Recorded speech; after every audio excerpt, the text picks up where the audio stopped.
The affordable housing crisis in Simcoe County seems to be getting worse.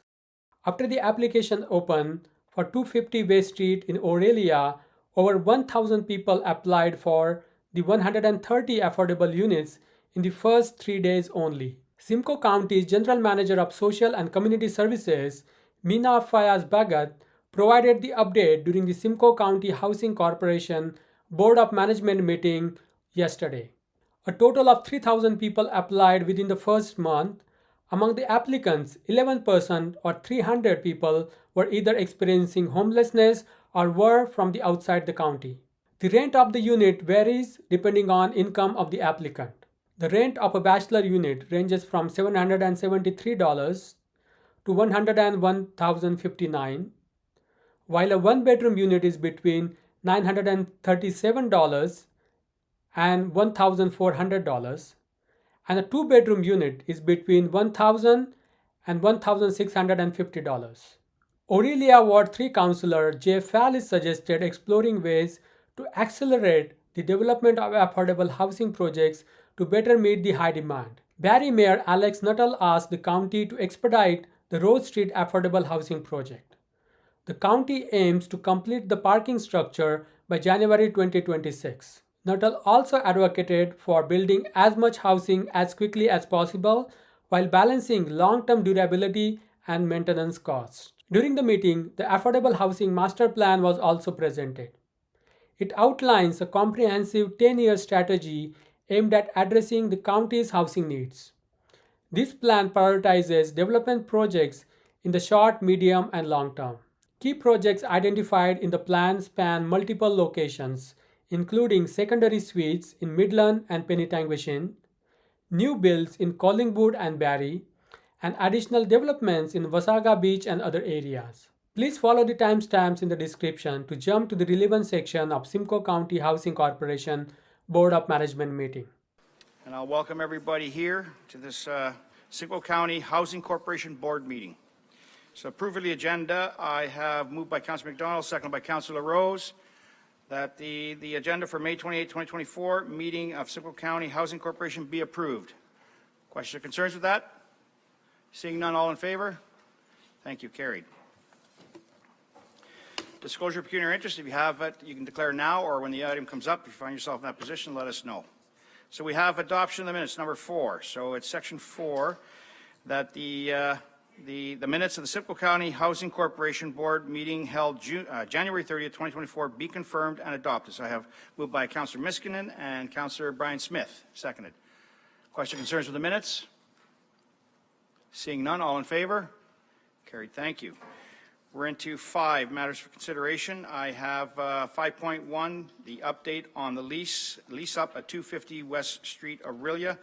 I'll ask our General Manager, Mina Fayez-Bahgat, just to give us a quick update on this report. It's pretty straightforward, but... Thank you, Chair Leduc. So the update is pretty straightforward here. We had come to the board and to County Council previously discussing just the process of how we were going to use some new approaches in filling the new building that we were opening. That building has now opened, the 250 West Street in Orillia, and we optimized the new online application process. And one of the questions that the committee, the board and County Council had asked us was to come back with the details of the application process and how it turned out. So in 1 month, there was 3,000 applicants for 130 affordable housing units. In the first 3 days, there was over 1,000 applicants. And of that, we know that there's about 89% of those applicants were from the county. The remaining 11 were either people experiencing homelessness with no fixed address and or people from outside the county. And in terms of Orillia data, it's about 60%, 59 to 60% were residents of Orillia. So that kind of gives you a sense of how we have it in an access for all approach as a system service manager, but oftentimes we find the results, as they have been in the last few that we've opened, oftentimes focus on local needs. So coming out from there, there's a few recommendations and asks. One other one was a policy shift on the income level for qualifying.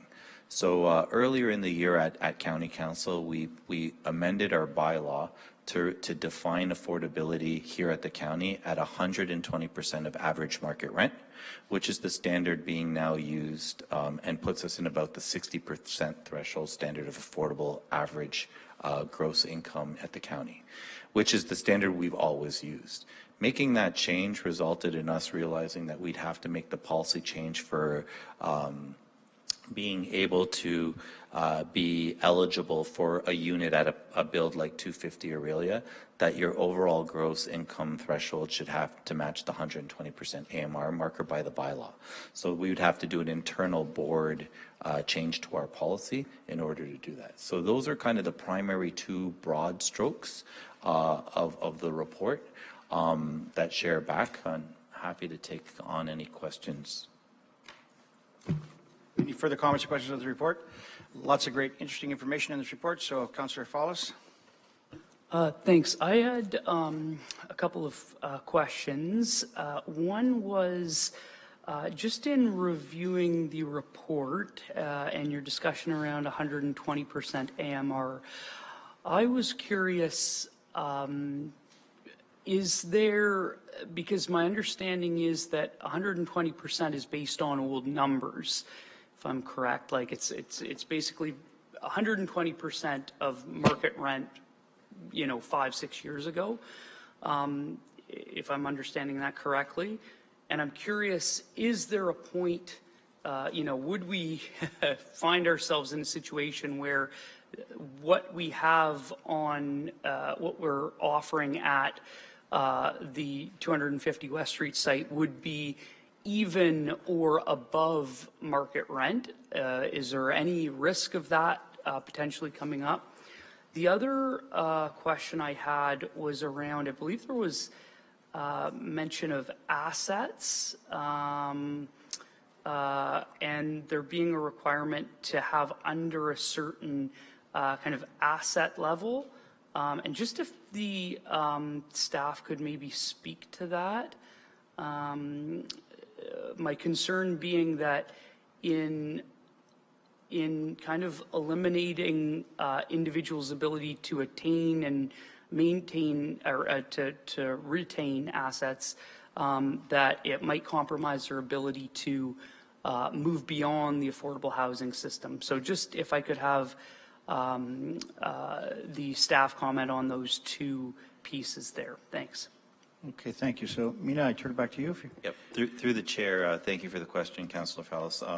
So a few things. First, the AMR is set annually by CMHA, so it's not a dated AMR. So you're taking 120% of the AMR of the location where the community is located. So as AMR is done by postal code and communities and neighborhoods through CMHA, that's how we kind of use that tool. The second question on the over market rent. So first of all, our AMR is not market rent. It is the average market rent set by CMHA, which is quite conservative, meaning a lot lower than what the true rental rates are, say, for the city of Orillia. To put it in perspective, I think in the report we talk about what that would calculate to, and we've shared this before. So for the one bedrooms in Orillia, I think we're at 120% AMR. That rate would be somewhere around the range of $1,171.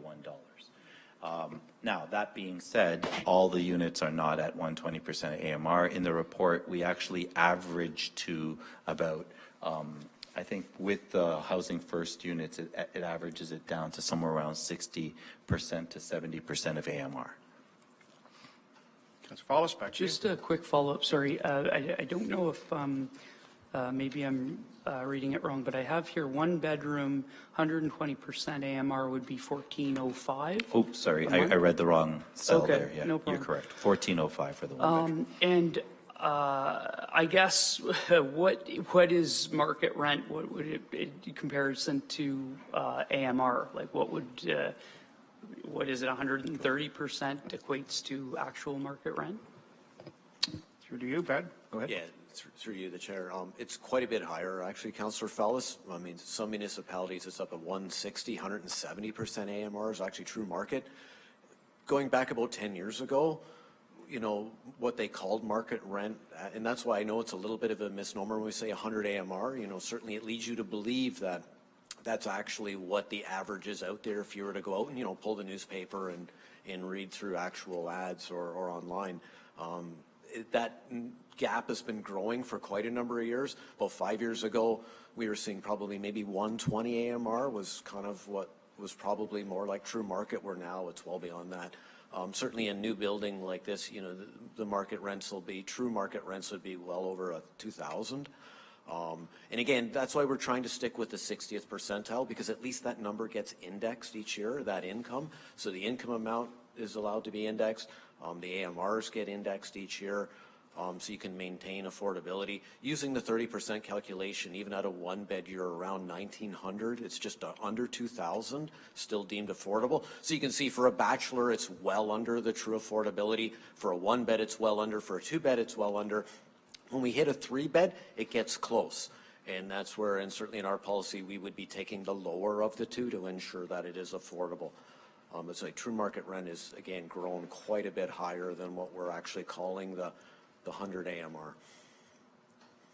Again, Councillor Fellis. Thanks. Like, as someone who lives in Orillia, I know these are, I mean, they might be classified as affordable, but I think for the average person in Orillia, they'd still be maybe what they're paying, or a little bit, yeah, maybe a little lower than what they're paying, but it's pretty high. I guess my question being, so is this offered as an affordable option? Or is this drawing on individuals off the affordable housing wait list? Or is this just offered to anyone? If you can clarify, like, who's qualifying for the 120% AMR? Thanks. Yeah, through the chair. So it certainly starts out as applicants are just applying to this building, and then the ones that do not get in, then if they want to, they can choose to stay on the affordable housing wait list, and like our other wait list, pick which buildings they're interested in. The way we did lease up on this one is we started filling the lowest first, or the most affordable first, so filling up and offering leases to all the 80%, then the hundreds, and then the 120s at the end. Yes, thank you. So it's a good program. Almost 60% of the people in Orillia applied for that, so that's great to see. And what was it, 85% countywide or something like that, or a little bit over that? So it's great to see, and there is a huge need here. When we had, 3,000 people apply for this one building, so there is a huge need for affordability in the county overall. So great report, good to see. So further questions or comments on this one? Councillor Smith. Thank you, Mr. Chair. Through you, as I read through the reports, and I've chatted about this in the past, and I'm listening to Councillor Fowler, I guess the question I have for staff is, when you look at the cost to build these buildings, when you look at the cost to maintain these buildings, and we look at the average market rent, and we refer to affordable, I guess the question I think we really need to have some discussion around, and it's not a discussion for today. Perhaps it's an all-day kind of get in a room and really hash some things out. And that is, I mean, we're spending hundreds of millions, soon to be billions of dollars on affordable housing, but are we really creating affordable housing? Are we getting the results that it is that we need to get? But really want to get, because, to Councillor Fowler's point, whether it be Orillia, Wasaga Beach, Barrie, or wherever, this is still not affordable for many, many people. A high percentage, I would say, of our population. And so when we know that in all our buildings we have a percentage of what we'll refer to as social housing that is, income based. But $2,000 or $1,400 or a month for a single bedroom, one person, unless they've got a decent job, is still not really affordable. So I think we need to have a much bigger discussion around, you know, how, and maybe there's not a solution, I don't know, but I think the discussion needs to be had. You know, how do we ensure that we're accomplishing the best results we can? Maybe we're there, but I'm not so sure that A, we're building affordably, and B, that we're truly creating affordable housing here. And it's a large concern. Thank you, Mr. Chair. Thank you for that. And I'll ask our director, our GM, Mina Fayez-Bahgat, to reply to that. Thank you, Chair Leduc. I would say a couple of things, Councillor Smith. First of all, like, there's a difference between creating affordable housing and developing it. Part of our 10-year affordable housing and homelessness strategy is it is not just a development strategy. We utilize rent supplement programs and private landlords to create more affordable housing, where we buy down market rent to an affordable level all the way down to rent geared to income levels. We have rent geared to income legacy housing that now, as a system service manager, we can spread around the system. We have control over the wait list and prioritizing local needs. So last council meeting, we put forward a seismic policy change that now prioritizes people experiencing homelessness locally into those rent geared to income units, especially the Housing First units, which are the units that we develop at a 10%. So like in 250 West Street, 13 out of the 130 units are going straight to people experiencing homelessness. So, and then again, we made a move in order to maintain sustainability of these programs throughout their life cycle, a mixed income model. So when you see the 120% AMR, that's to create healthier communities and better balanced communities, but it's also to deliver revenues and able to stabilize the operating cost over time, especially long-term capital planning. So those are the things we're doing on the capital development side. To your point, you know, if we put forward an affordable housing strategy and a master plan for Simcoe Housing Corp, we're trying to leverage assets we own. We're trying to work with member municipalities to propose further developments with less land acquisition. So these are all things that result in affordability when you're spending less to do it, so that you can offer more units that aren't as sustainable as the average market rent or the above average market rent units. The other last piece is above average market rent. Yes, it's true. $2,000 is not affordable for someone experiencing homelessness. We all agree. But it is affordable for someone who's barely hanging on. And what we want to do is have those units prevent future homelessness. So in a way, it does create affordability in the continuum of housing, allowing people to graduate. In Simcoe Housing Corporation, we're actually finding a lot of people hitting what we call the legislated maximum amount of rent geared to income rent they can pay, because their incomes now, when you calculate 30% of them, hit that trapped max, which is legislated.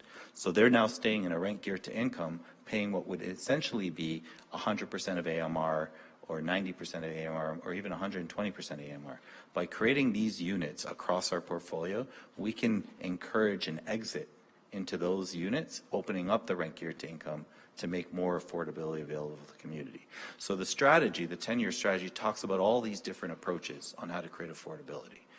To your point, can we develop for less? I hope we can, but I'll give you an example. In 2018, the master plan that was passed at the region of Waterloo proposed $250 million for 1,000 units. Today, we're proposing almost triple that amount for the same number of units or less number of units. It just shows you the cost of development is not going to come down, which tells you, like, developing affordable housing is not the only solution. It's part of the solution. So You're actually proposing more in that 250, because in your next report it's 861 million for 1,100 units. So it is the cost has tripled. The numbers from the AMR, and I'm going to ask Mina if you can comment. That's set by CMHC, right? CMHC or whatever? CMHC, yeah, Canada. Which is a corporation that takes data and stats from the area, and they develop that AMR program. So when it comes to affordability, this is what the community can absorb for affordability from those numbers. So when I look at the the 80% number, it's moved to 79,000. That's a family income living in that system. So to me, that's when I look at those numbers, they're actually pretty good for Orillia in a sense, because Bradford, you'd never get that. You'd never get a single room bedroom apartment for that kind of money. So I turn it over to Brad. If you've got some more comments to add? Yeah, thanks. If I could just maybe add one more thing to Councillor Smith's comments, and that's just to remember as well, 80% of the building is at the affordable level. It's only 20% we're putting at these higher market numbers. So really what you have is 80% of the units in the building are in that $800 to $900 a month range, which is obviously significantly less than that $1,400. Just remember when we initially brought that to council, so you got to make that mixed income, you got 80% of the building at the true deeper affordability and only 20% that's at that low end of market. So it is quite a smaller number of units. Councillor Smith? Thank you, Mr. Chair. Supplemental. So I guess you bring up a great point, and that is, $250 million would build 1,000 units, and now it's triple that. And so it also brings to mind a question for me, and that is, should we be considering, because I think we're going to be building these units for many years to come. This is not an issue that's going away. If anything, it's going to get worse. And so is this not something that perhaps we should be having discussion on at forming our own construction corporation that builds these units? Because what we do know is that when we sub this out, especially being the county of Simcoe, we pay a premium, whether we want to admit to it or not. That's the cold hard facts, and it's probably about 25%, quite frankly. And so I know that that's a big step to consider, but I think it's something that we should be looking at and getting some information on to at least consider it, because I would think that we would learn that we could build considerably more units for the same amount of money. Thank you, Mr. Chair. And thank you, Councillor Smith, for those comments, because you're absolutely right. I think that was brought up at the past meeting, and either yourself or Mayor Nuttall brought that up about a construction corporation. I think it's other matters of consideration. We should present that to staff and ask them to research that to see if that's an option for us to move forward, because we are spending billions of dollars in this market, and we might as well absorb, keep the 25% in our pocket. So back to you, Councillor Smith. You have comments? Thank you, Mr. Chair. So I guess what I'm asking is, if we could, if staff could really look into that and come back to us sooner rather than later with some options to consider on that. Thank you. Okay, I turn Mina back to you. You're good? Okay, so we'll certainly add that into our comments for staff to research and get that done. That's a great point being brought forward. So, Mayor Nuttall. Yeah, Mr. Chair, I actually have brought that up in the past. I think that one of the things that the County of Simcoe does is really tries to build out projects that won't have high maintenance costs going forward. I think that's one end of the spectrum. The other end of the spectrum is build it as cheap as you can and get it done tomorrow, etc. And there's, anywhere in between those two items. If we're, as an organization, this smaller organization, going to go down the road of trying to find different ways to do construction, I would guess that at some point there should be a look at what the mandate is or isn't with regards to how it's implemented.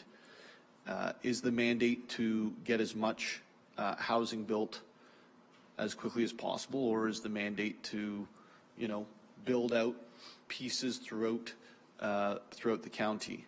And I think that's probably a more strategic conversation than having just at our single meeting.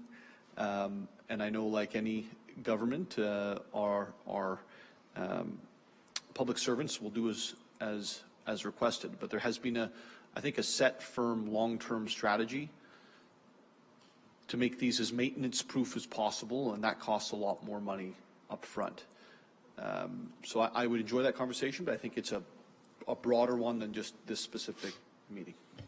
Yeah, and I think this conversation is leading us into the next report where we talk about our master plan, and that's where I think we should have that kind of conversation, talk about how we can benefit the county overall funding-wise, because we are talking billions of dollars here. So great points by both. I appreciate that. I will call for a vote on this one now. So I have moved by Councillor Smith, and seconded by Councillor Sandhu. that the item C, HCB 2024-067 dated May 28, 2024 regarding update on the lease up at 250 West Street, Orillia be received, and that the recommendations outlined within items HCB 2024-67 regarding update on the lease up at 250 West Street, Orillia be approved. All in favor? Carried. Thank you. Okay, we're into 5.2. There's a presentation with this item, so I turn it over to our general manager, or Brad. I turn. Yeah, go ahead. Whoever. Go ahead, Mina. You Thank you, Chair Leduc. I'm just going to introduce Director Spiewak and the team who have been working on this master plan. Again, the master plan for the Simcoe County Housing Corporation is what I'd like to call it like a chapter in the 10-year affordable housing and homelessness prevention strategy that we'll be bringing as a system service manager once the province signs off. And so this plan is basically looking at the assets that we own as a housing corporation and what future potential we have to creating more affordability with those assets. So. Yeah, so good morning, everyone, and welcome. What I'd like to do maybe is just take a moment, because I know there is a number of new councillors that maybe haven't met everybody on the social housing leadership team. So Rochelle Hamlin is going to be doing the presentation with me. So Rochelle has been with the county almost 20 years. Rochelle is a licensed planner and actually started in the planning department before she came over to housing when we were starting to set up our development team. And then we also have Laura McCallum, who's manager of housing programs, Diane Toth, who's the community housing manager, so looking after all the tenant concerns through Simcoe County Housing Corporation, and Brad Horner is the maintenance facilities manager as well, so looking after all the capital maintenance and construction items. So just as Mina said, so the presentation was very brief. You can see there's a couple of the slides where most of the meat and potatoes is that we're going to spend some time on, but try to give an overview. What were the challenges? How did we pull it together? As you mentioned, it's a huge amount of information to try to bring together and put it into a logical order that makes sense. Certainly, we've run a long time in SCHC without a plan. We've certainly seen a number of other municipalities try to bring plans into place. And I think with there's a couple sort of overall master plans that are going on. And certainly Mina alluded to the long-term homeless and housing plan, but there's also the county's attainable housing plan. And I think some of the questions brought up by members were also around that we're seeing, remember, not just housing affordability crisis on the low end of affordability, where traditionally SCHC and all the other LHCs across the province have concentrated, but we're seeing demand right through whether that's often the missing middle you hear, employment housing, and all these other things. So certainly there's a lot of working folks that are finding it much harder to get housing than what it ever used to be. So this does broaden that scope, and certainly the mixed income model, which certainly makes sense on a number of financial reasons to do that, but socially and looking at the need in the community, we're also seeing that need as well. So hopefully we're trying to bring all of that together. Good morning. I'm going to present the first half of the slide deck here this morning. So I'll go over some of the objectives that have been identified in these Simcoe County Housing Corporation Master Plan. I'll review the background that is also included in the plan. And then the plan is structured by themes, and I'll review the themes of the plan and prepare. And then Brad will review the sections of the plan that are themed through implement and sustain. And then Brad will review it in a summary and then discuss next steps.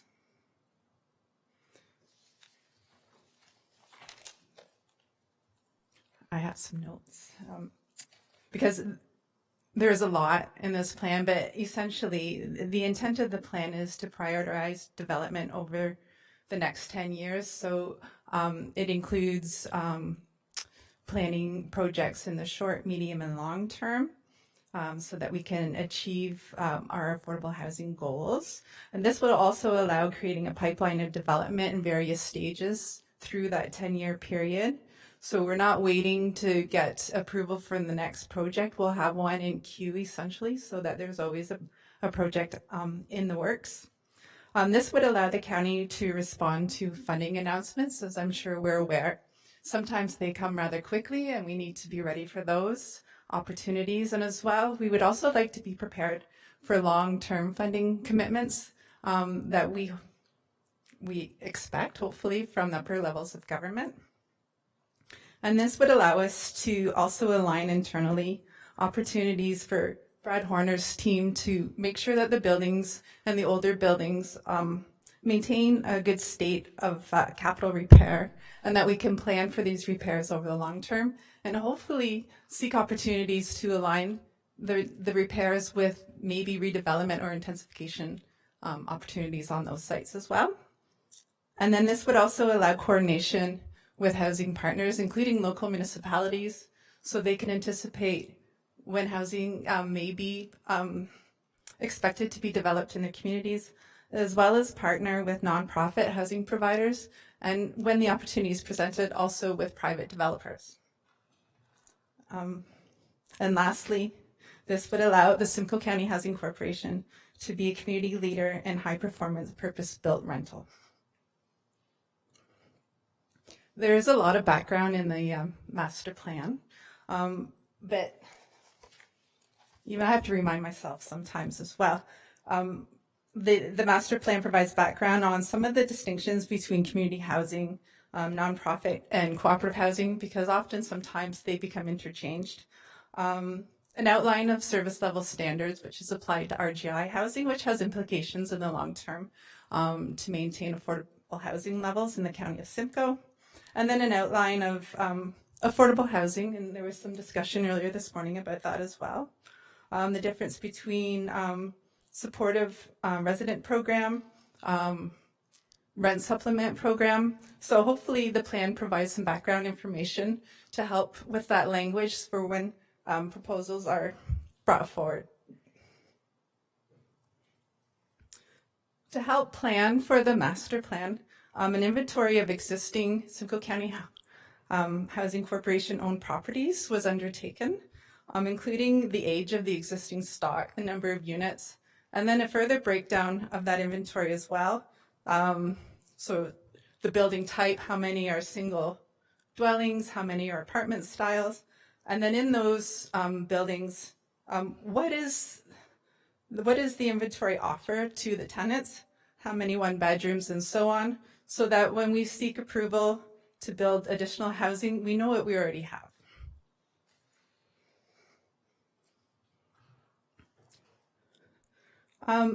Essentially, the master plan is proposing prioritization of projects going forward, and to help prepare with that recommendation, there was a feasibility analysis that was undertaken. So earlier reports were brought forward on update on the call for proposal process and the request for information process, and each submission received through those processes underwent this evaluation criteria and then the subsequent triaging.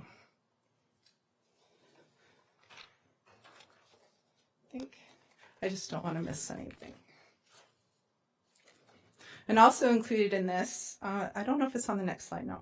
So also included in the preparation was an evaluation of existing Simcoe County Housing Corporation properties already owned by the county, and its potential for redevelopment or intensification on those sites. And it went through the exact same evaluation assessment as the proposals that were submitted through the CFP and request for information. And those have also been included, the ones that received the higher score, in the prioritization table that Brad is going to outline. All right, so this is hopefully the most exciting slide and not the scariest slide in the presentation. But a lot of things go into this. So when we have to put all this together, as was mentioned, there was the call for proposal that went out to all the municipalities, and then there was also an expression of interest, or an RFI, request for information, that went out to the various private developers and not-for-profits. And we had to take all that and bring it in. So I would say there's some internal constraints and balls we got to juggle, as well as some external. So the external ones they can be quite problematic, and that really comes down to sewer and water. So in some cases, we have some really good opportunities. However, the sewer and water infrastructure may not be in place yet, or needs to be expanded. And I know that's certainly an issue that's been brought up in other sort of council venues. Internally, we're looking at, obviously, the big aspect of this is finances. and we'll talk about that in a little bit more, but also internal resources. And a lot of people think, oh, when we do a program or do a new project, it directly affects the housing corporation staff, and it does. However, there's a lot of other departments that support us. So whether that be PF&P and finance, we also tap into their resources. So when we look at how many of these project teams can we form with existing resources, some of that needs to be taken into account.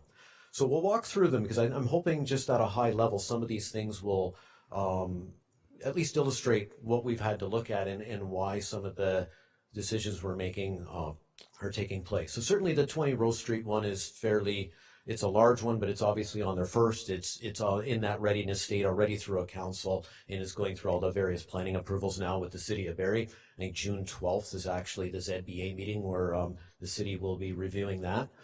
The next one, however, is an important one we often lose sight. It's one myself and my team have been desperately trying to get funding for the other various levels of government. So up in the Midland and Penetang area, we have a number of houses. The one portfolio, we have about 66 of them. About 30 of those houses, so almost half of those houses, are ripe for the picking for creating second suites. So we know, again, when we talked about the different forms in trying to get costs down, we know we can make a secondary suite for, the numbers change a little bit. We're kind of planning around 150,000 a unit. And that includes, putting in new furnaces and digging out the basement, putting in exterior doors. This isn't just a simple one. It's actually the full creation of a second unit. But certainly secondary suites are significantly less money than what we're seeing on new construction. So this is a little bit of an untapped potential that's there that we can do fairly economically. And so we've tried to put a number of those in a year. The other problem we have is when it comes to our some of our what we're legally described as our urban native units, we don't have any 1 or 2 bedroom units. So we often have houses sitting with one elderly person in there because there's really no place for them to go. So at the time, a family would have lived in the house, and over time the children would have grown up and left. Technically, that member of the household is now overhoused under the legislation, but we have nowhere to put them. There's nowhere to move them. So essentially they stay tying up a house with a large number of bedrooms that are left vacant. So obviously not very efficient, not very good utilization. So this is one where for fairly economical that we've tried to put a number in a year. The next one, 29 and 45 Bird Street. So this is a Collingwood property offered under the call for proposal. And actually this is one where I think what Mayor Nuttall alluded to a little bit is we put this early we do believe it can be an earlier quick win. This site does make sense for more if you want to say newer modular type construction where the speed of construction can fall within a year and certainly the cost per unit can be a lot less. Next one down is in the city of Barrie for Vespera and Victoria Street. So this is a site potentially for relocating the rapid rehousing modular structure that's over at Rose Street. Obviously, we got to get that one out of the site and out of the way so that we can get the main construction going. And then also there's a great need, as we know, in the city of Barrie to try to get some more supportive rapid rehousing programs up and running. 810 Bay Street. This is actually an existing social housing building. One of the other things we found when we look at our portfolio is we have actually no accessible buildings in the Midland and Penetang area, which is a significant problem. We have a huge seniors population, but we don't have any buildings with elevators. A lot of them are the very traditional narrow hallways.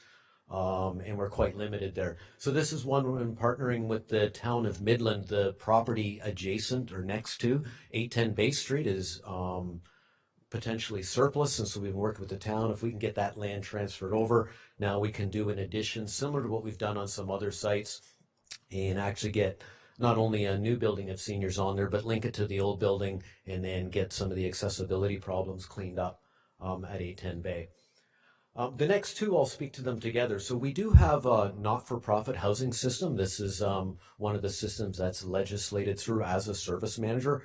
We have, I know a few have left, we're down to maybe 27, 28 not-for-profit housing providers. And a few of these, we've been working with them for a number of years, and they have land adjacent to them. And so these are ones where they've actually had discussions with us, and we've had discussions with their boards about could we partner together. So the not-for-profit that's existing there would offer up their land in some way. Depending on what their borrowing capacity is, they may be able to make some capital contribution as well. And along with some county contribution, we actually joined together and make an additional apartment building on the site. So there's two of those there. They're sitting out again a little bit further, given some of the sewer and water issues that are there. 175 Zoo Park is the next one. As you know, this is a current building we do have, but the town of Wasaga Beach has also offered up some additional lands. I think we have a picture of that a little further on, so we need to expand more. And then you can see as we go down the list, things are, certainly moving out into the future a little bit more. But we have 32 Yonge Street in Elmvale, where we again have an existing building. We've already purchased the house next door in its lot. And hopefully if we can obtain, either if another house comes up for sale, we can work through amalgamating some of the land that's there to do another build. The next one, again, is unique in the sense that this is one of the actual private-public partnerships that's on the list. So this is a developer in Angus who is actually working through an entire plan of subdivision, a very nice mixed-in community, single detached homes, townhouses, but they did want one affordable housing building on site and approached us with if we would be interested in developing that apartment. So again, this is a great partnership where we would have then some affordable building within a larger community that's being built. We have a couple of our own builds. Certainly we always have a phase 2 of Maple Street. And again, the one nice thing about these ones is they're in the county's ownership. If funding comes along, it's great, we can do it, but certainly there's no risk of something being sold or an opportunity being missed, as they're already in our ownership. 2049 Victoria and Stroud, we know we've seen a significant number of demand and growth in the southern end of the county, certainly Innisfil being one of those. This is a unique one where this building, we actually have a large septic system. So we actually have room on the site to put another building eventually when the sanitary sewer is in place. And then obviously the septic bed can go and apartment building can be added. And then there's one from Penetang, which was again through the call for proposal. So again, a very nice lot that we've put on. And the very last one is, Mina mentioned in the earlier report, certainly we're opening West Street, but there's still quite a bit of acreage left on West Street. We've left this one a little farther out as there can be lots of opportunities between now and then that could come up. But certainly it gives us a good idea that there is further development that can happen. There are lots of other partnerships once we get the main site up and running. And then just one other slide that's worth mentioning is we did go through and evaluate all the other buildings within the portfolio. We kind of call this a phase 2, but certainly you can see there's a list of projects that, certainly things didn't pan out in the first phase, or, like I say, there's some horse trading going around, but there is a number of back pocket projects that could be there, again, should funding come available and if it's quick. So, certainly in some of these, like Walnut Street and Beauchamp Court, we own most of the street. Maybe there's one or two houses we don't own. And over the next while, we can kind of watch if those houses come up for sale. If it makes sense, we can buy them. And then essentially we own the entire street or the entire block. And that opens us up for all kinds of opportunities. So then just moving to the other themes, and so certainly when it comes to sustain, so repairs and maintenance is a big component of what we do. So certainly, yes, again, to Mayor Nuttall's comments, traditionally we've been very much focused on what that long-term maintenance cost is. How do we keep that down and ensure it's durable? We certainly see it even when we do unit turnovers. So when somebody moves out, depending on the level of damage, obviously we go and make repairs, the unit gets all cleaned up and becomes move-in ready for the new tenant. And some of our newer buildings, that number might be, a few thousand to under 5,000.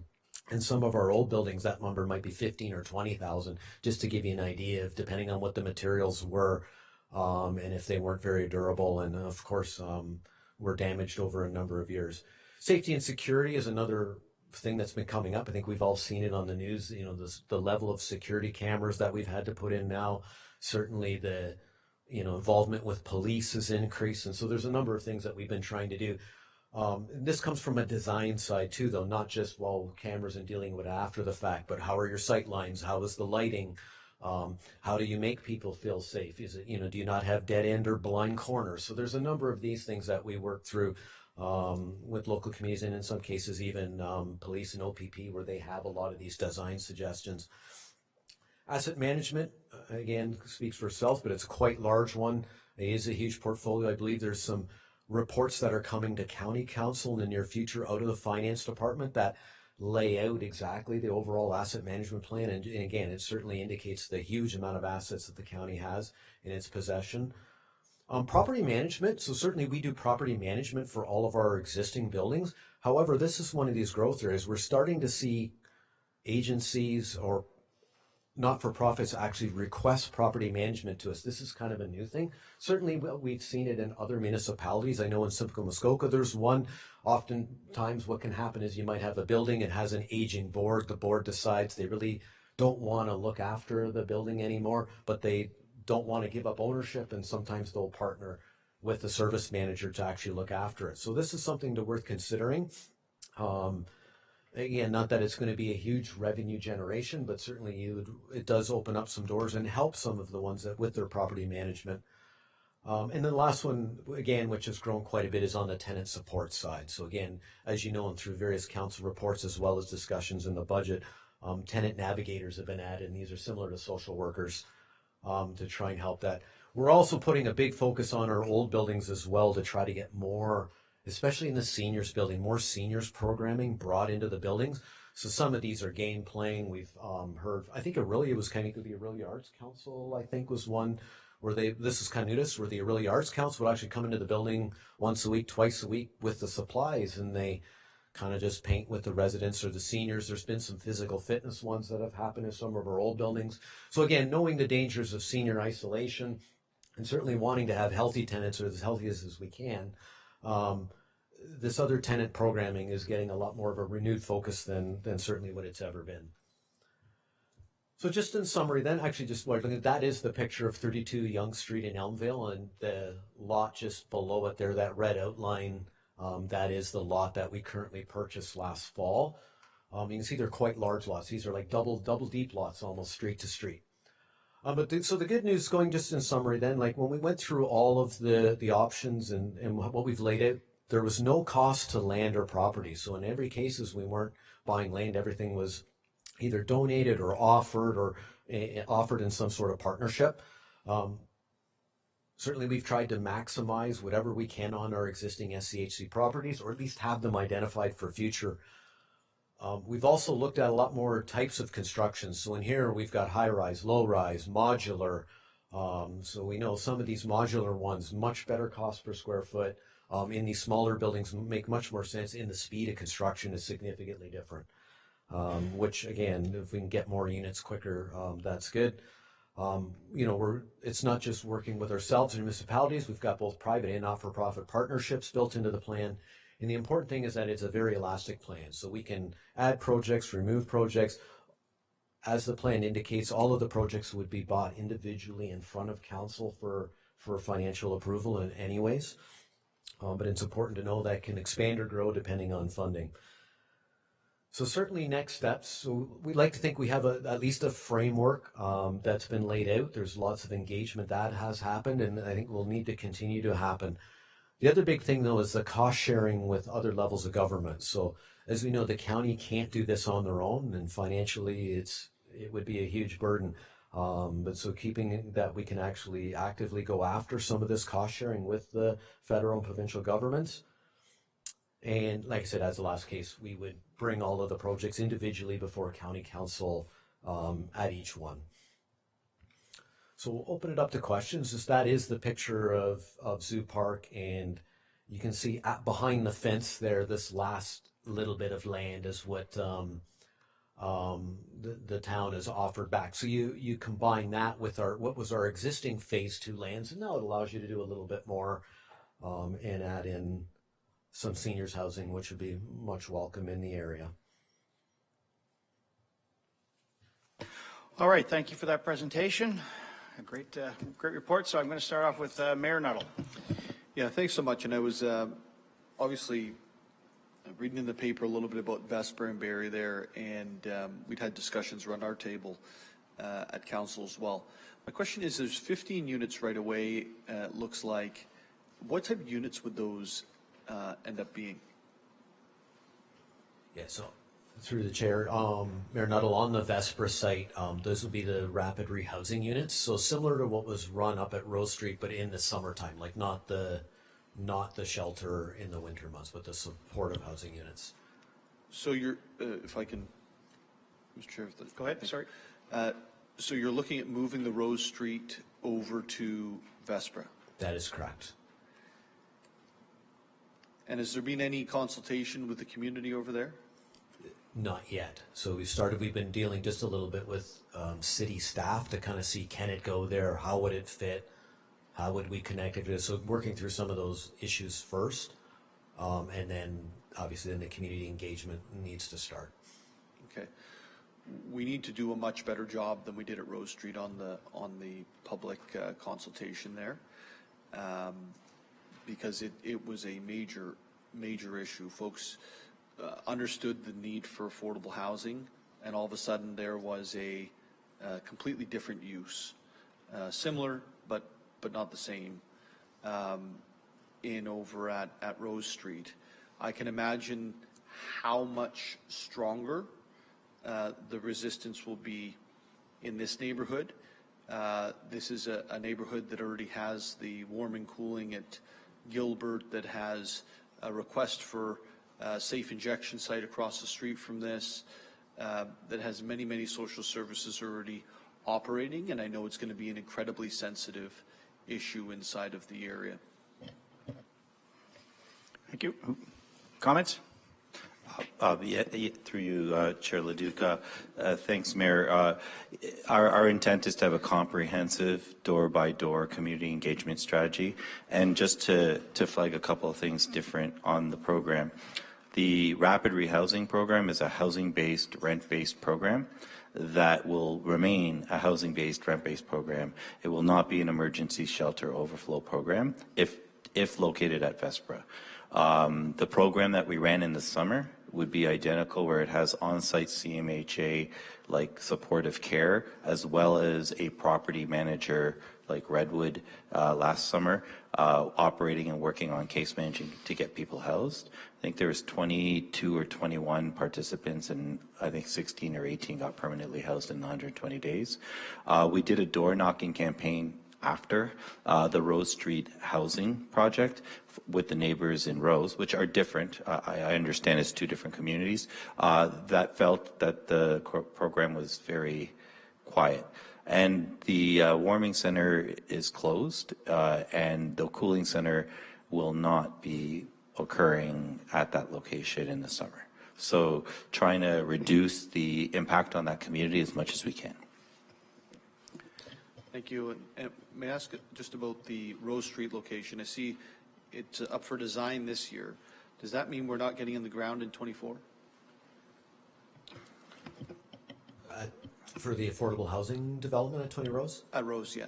Yeah, so the goal is to get in the ground this year. I believe, like I said, the Barrie City Council meeting is June 12th, and then I don't believe you have a council meeting in July. So then you'll, if it goes through approval, it'll be in August, and then appeal period, 20-day appeal period, which puts us kind of towards the end of September. And I'm saying this nothing to do with this committee and totally selfishly for the city of Barrie. What is the opportunity for the basement or foundation? I'm not sure if it's pilings or what, but what is the opportunity for that to be completed by the end of 2024? Very low. Thank you. So my goal, we were hoping if we could get at least the footings and foundation put in for the parking structure in 24. All focus will be, it's not a very large site as we know, so we're going to actually have to construct that parking garage first so that all the construction workers have a place to park, as well as our Ontario Works office lease ends down at 136 Bayfield. So the goal is to have the parking structure completed by January 1st of 2026. Get the construction workers into there for parking. Ontario Works and ODSB, the provincial offices, start operations in there, and then as we continue to build the main structure. Thank you. Difficult project, but they'll get it done. I just want to build a little bit on what we had a comments earlier. So I was just sitting here thinking about, the money we're going to invest here, and we talked about the construction corporation. If you look at a 30% return, that's about $240 million back into our pockets where we can either invest and have, instead of 1,100 units, we could have 1,400 units, or we could turn around and save that and work backwards. It's all which way we want to look at it, but I think there's a great opportunity to do that. So I certainly want to make this, refer this back to staff somehow, and we'll maybe add that in as amendment to this, or we'll do we'll do our own motion when it comes to matters for consideration. The big one with this report, and I love it, I mean, it's great, we've got a lot of units here, but we are talking strictly about rentals, correctly? Rentals only. My question, have we ever looked outside of rentals and said affordability is all about offering up first-time home buyers, senior citizens downsizing from a large home to another home of 1,000 square feet? So my question is, we own 33,000 acres of forest. And I know it's difficult. We all talk about forest being a very important part of our system here. We want to be good environmentalists. But at the same time, you'll either have tents in your forest, or you could open up some acreage in those areas and create housing opportunities in those systems where you could put 100 or 200 acres into this system and build your own. You build your own wastewater treatment facility plant. We have them right here in the county already. With when I look at Springwater, I look at Midhurst right over here.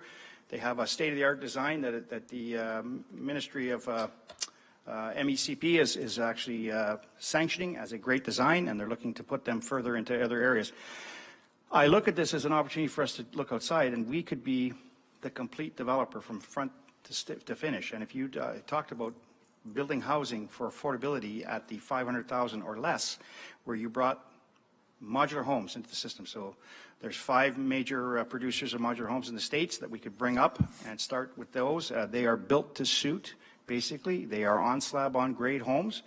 You can provide on that type of acreage, we can probably put anywhere from 1,000 to 2,000 units of that style of housing, which gives a lot of opportunity for us to generate revenue back into the system. So if we're going to be a housing corporation, I'd like to think bigger. I'd like to think into areas that we could tap into to create this style of revenue source, because when you look at it, just to do the numbers quickly, if you had a $500,000 home that costs you, say, half that to do, you're still looking at quite a profit when you get into 1,000. So there's a big return on investment where we could fill that back into more housing, more opportunities for more rentals in the whole system. So I think it's something that I'd love staff to investigate to see if there's areas of opportunity for hundreds of acres for affordable housing. So, and I agree, 30,000 acres of forest is very important to us. Don't get me wrong. I'm not here to beat down forests, but I'm also saying that we have a housing crisis in this county alone with thousands of people trying to get in. When you look at the report before, there's 3,000 people trying to get into a rental system. I'm sure there's others in there looking to get affordable housing opportunities within our community. So something, Mina, I don't know if you want to comment on that, but I certainly think there's opportunities for us to look bigger and outside that box to create a larger revenue to self-fund the system. Any comments, Mina?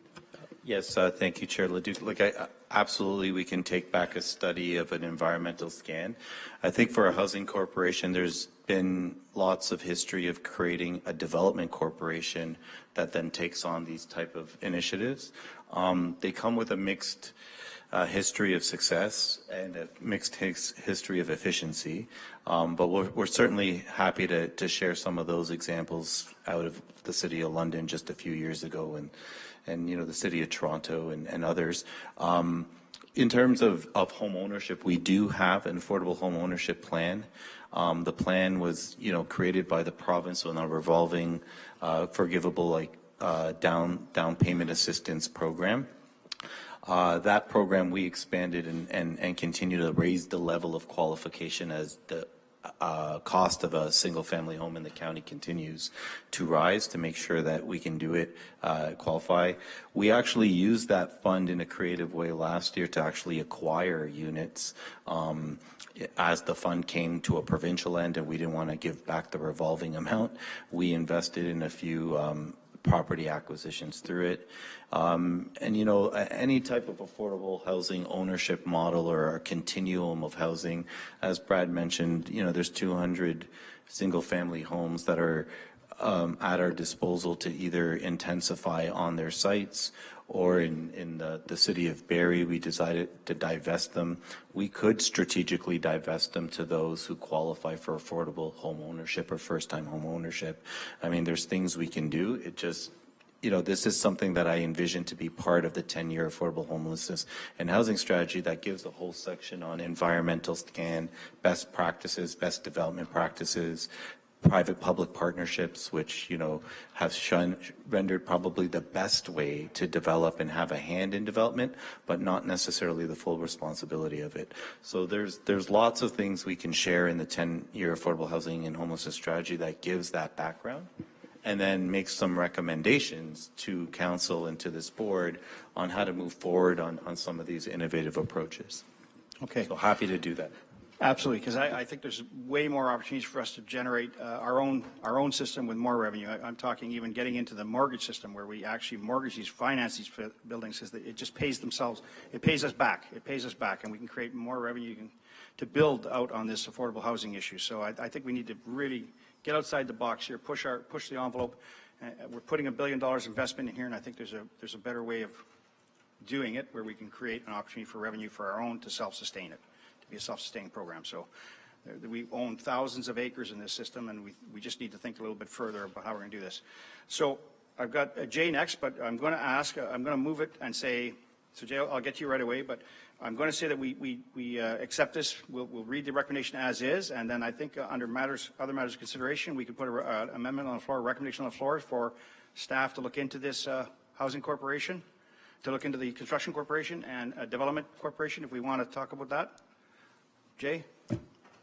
Thanks. Just to the chair's point there, I disagree with the notion of bulldozing forests, but I definitely agree with the need for more affordable housing units. I think that's certainly the direction we should be heading in, and I do appreciate this suggestion of looking into some creative solutions. One thing I really noted, it just so happens that the report on the old ODCVI site, 250 West Street, was included right before. And I think it really did speak to the need for accelerating this proposal or this plan. So when we look at it, just 375 applications within one day of the application process becoming available, 3,000 over the course of the month. So if we were to build, just for context, if we were to build all of these units in Orillia tomorrow, it suggests that we could easily fill them and that there would still be people waiting. I would suggest it's tougher to get on the affordable housing within the county than it is to get Taylor Swift tickets, which is saying a lot. I think one of the major questions I had was twofold. One, it sounds like we are going to look at some more creative options, but I guess my question being is, can we bring forward something to the county council that would accelerate this process?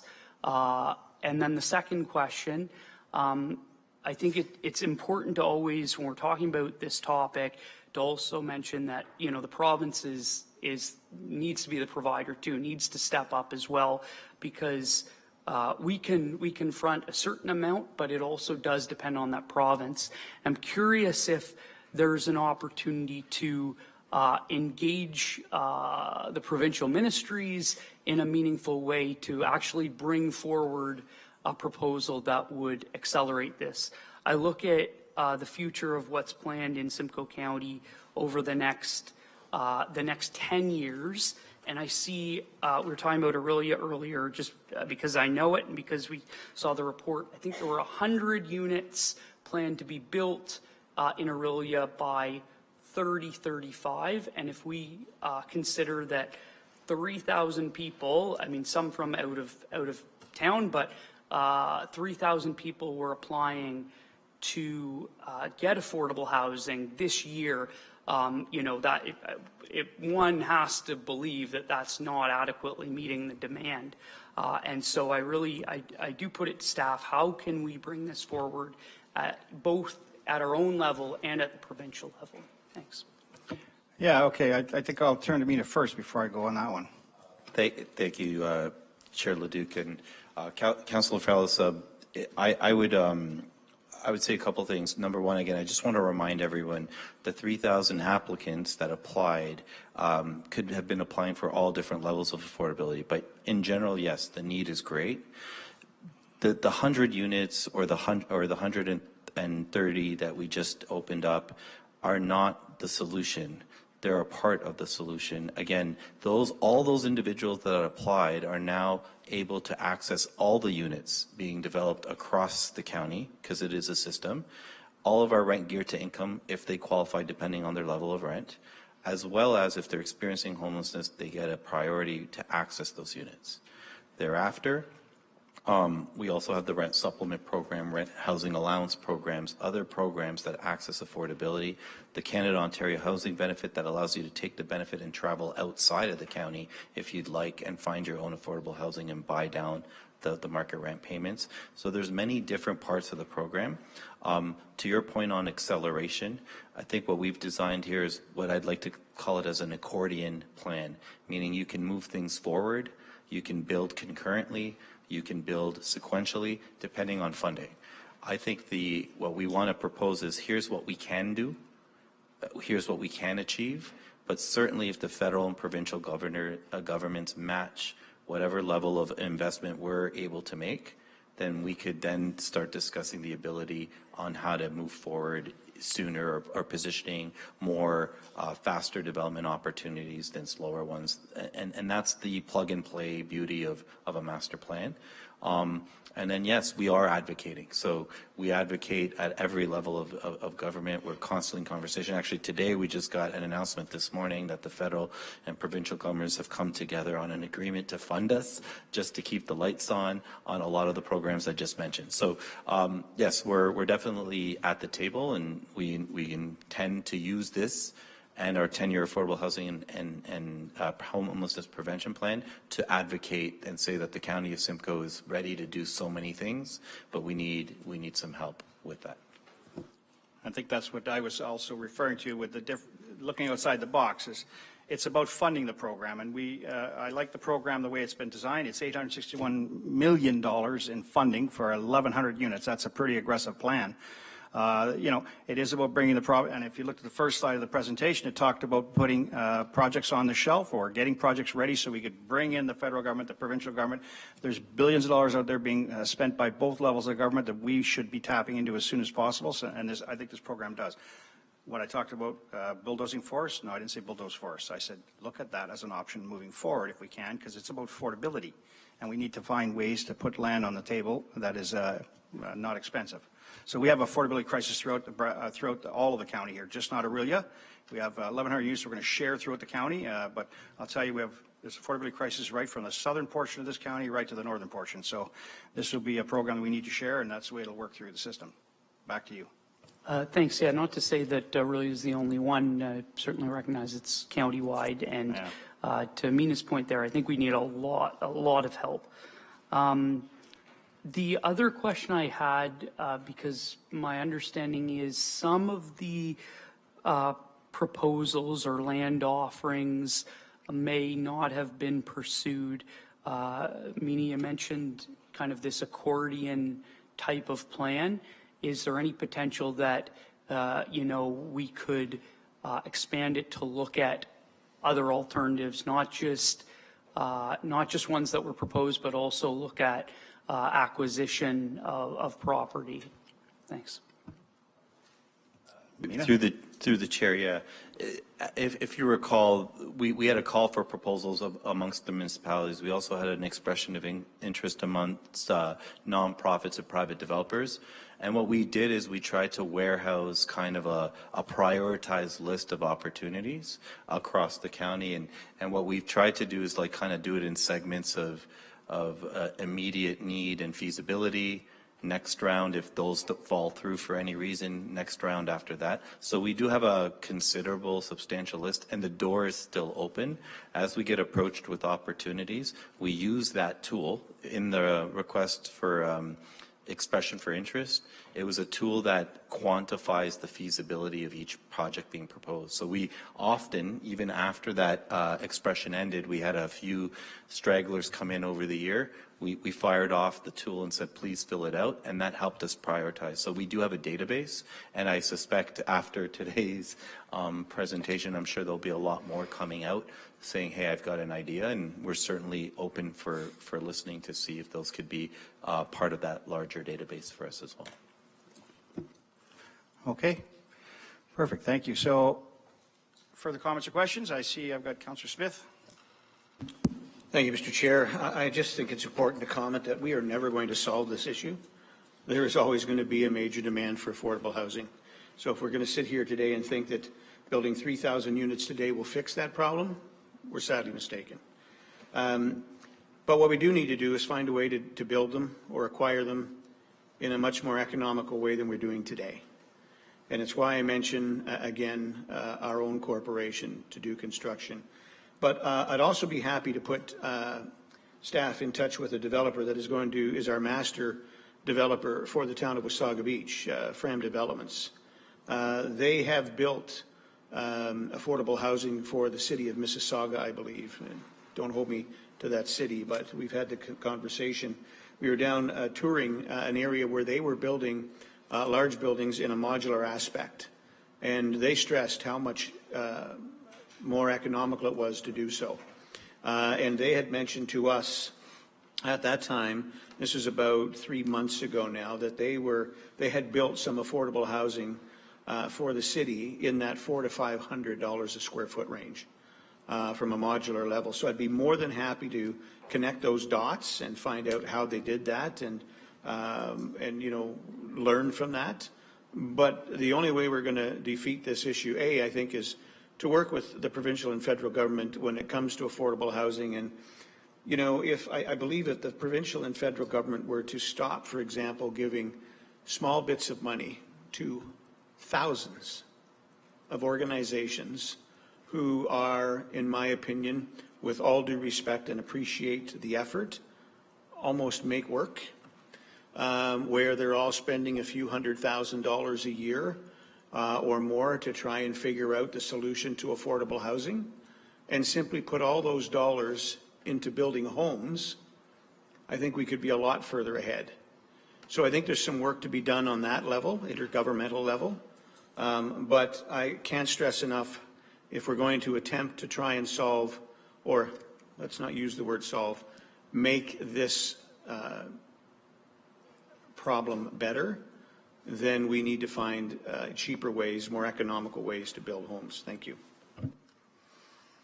Thank you for those comments. Okay. Mayor Nuttall? Yeah, just picking up on the previous comments in terms of intergovernmental, has there been any conversation between us and the different municipalities themselves on potential CIP? Like, we have a CIP on coming on tonight, which is focused on both sides, both ownership and bringing rental supply at large, as well as affordable housing. Has there been any integration of those types of? Through the chair, yes, Mayor Nuttall. I sit at a few different tables, and so does Brad, across the province of service managers, and we are often studying each other's cities and municipalities and towns on their CIPs and how they're creating creative incentives to increase affordable housing. I think the city of Mississauga was just last week's CIP that we were discussing. I can't remember which city it was, but I think it was the city of Mississauga. And at times, you know, there will be some collaborative approaches on neighboring service managers on having their CIPs align, because it would probably impact the same economic area or community. But yeah, oftentimes that's a standing kind of opportunity that we collaborate on with others.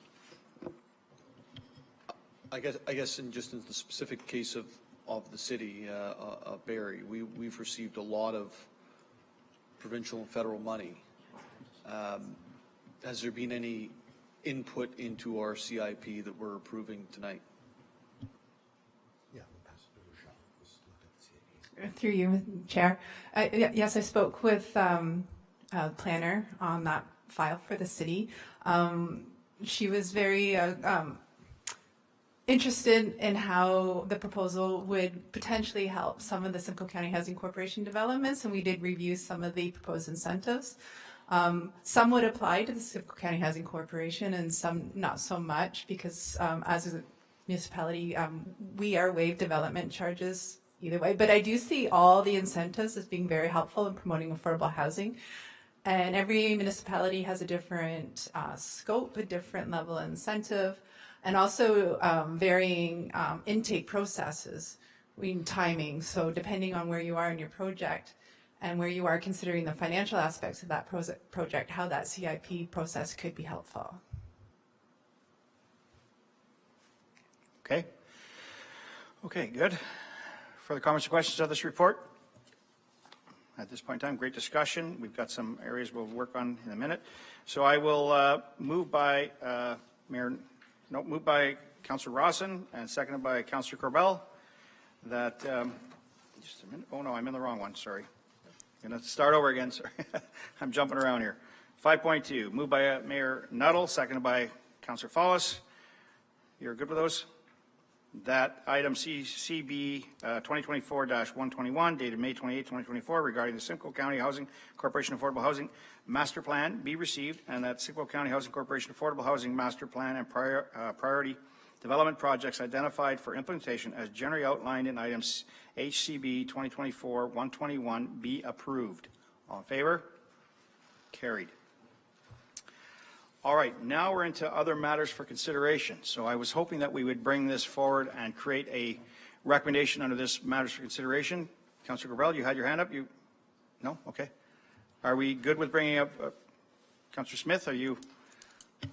Yes, thank you, Mr. Chair. I would, as I put forth already, that staff come back with some kind of report to this committee with respect to the creation, A, of a development corporation possibly, and B, of a construction corporation, so as that we can consider that. Thank you. Excellent. Moved by Councillor, second by Councillor Follis. So we're all good with that? Everybody understands what we're asking? Mina, would you need more information to that, or are we good to? Okay. Any further comments on that? So seeing none, all in favor? Okay. Great. We're going to get to that. Any further matters for consideration moving forward? All right. I see none, so we have no confidential matters. We're into adjournment, folks. So I have moved by Councillor Ross and seconded by Councillor Gravel that the May 28, 2024 meeting of Simcoe County Housing Corporation Board be adjourned at 11:45. All in favor? Thank you, everyone. Appreciate that. Have a great day.